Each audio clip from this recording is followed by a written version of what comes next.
You know the feeling, right? You're sitting at the gate, just watching that departure time tick further and further into the future. Flight delays. They're this massive, super frustrating puzzle. But what if the key to solving it wasn't about building more runways, but actually about using better math?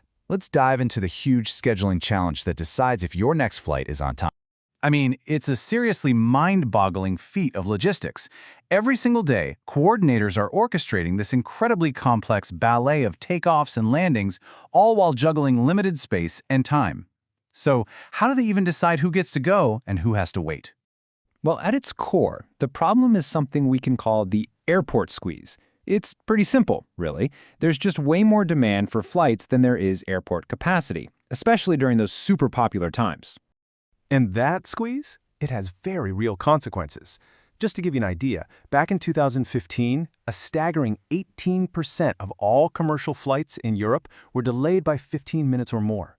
Think about that. That's nearly 1 out of every 5 flights running late, and that has a huge ripple effect across the whole system. And this visual right here, it just lays out the problem so perfectly. That blue area, that's all the flights that airlines want to schedule. See how it just spikes in the morning and again in the afternoon? Well, that solid red line is the airport's absolute maximum capacity.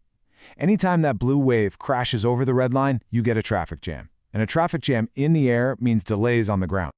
So, to manage all this potential chaos, the industry has a pretty complex rule book. It's not a free-for-all, believe me. There's a very specific process for deciding who gets to use the runway and when.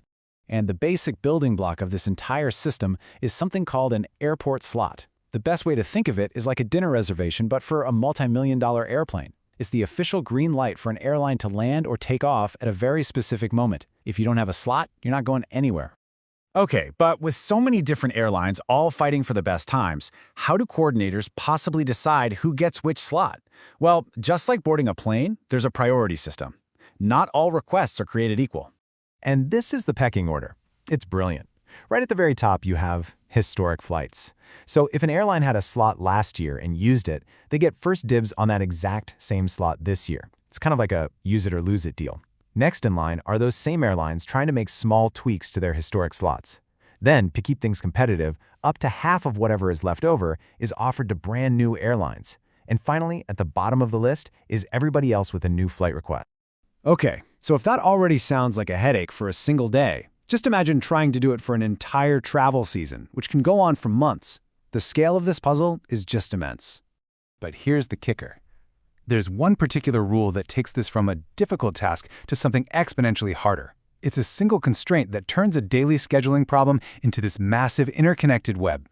And this is the crucial part. You can't just solve the puzzle for Monday and then move on to Tuesday and then Wednesday. No way. Because of the way flight schedules are built, coordinators have to map out the entire season all at the same time. A decision they make for a flight in April could totally impact a flight in September. And here's why that is. Airlines don't just ask for a single one-off slot. They request what's called a series of slots. For example, an airline will say, we want a flight that happens every single Friday at 10 a.m. for the entire summer season. The rules say that this entire series has to be scheduled at the same time of day every single week. This one rule creates thousands of dependencies that stretch across months and months of data. Now you can probably see how this level of complexity is where the old manual way of doing things just starts to fall apart. When a human coordinator is trying to solve this, they're kind of flying blind. They're making one decision after another, but what if you could look at the entire puzzle all at once? And that is the huge idea behind this new approach. Instead of a person trying to piece it all together step by step, a super powerful optimization model. The researchers call it the Priority-Based Slot Allocation Model, or PASM for short. It takes a holistic bird's-eye view. It looks at every single flight request for the whole season at the same time to find the absolute best, most efficient fit for everyone involved. So what's the model's mission? Well, it's not just about cramming flights in. It's programmed to be smart and, really importantly, fair. It has to follow all those IATA priority rules we just talked about. It absolutely must respect the airport's capacity limits, but its prime directive is to minimize what's called displacement. That's the time gap between when an airline wanted to fly and when they actually get to. The whole point is to find the solution with the least possible disruption for everybody. Okay, so this all sounds fantastic in theory, right? But does it actually work in the real world? Well, the researchers put this exact model to the test with real data from real airports. And honestly, the results are pretty darn compelling. They took data from two busy airports in Portugal, Madeira and Porto.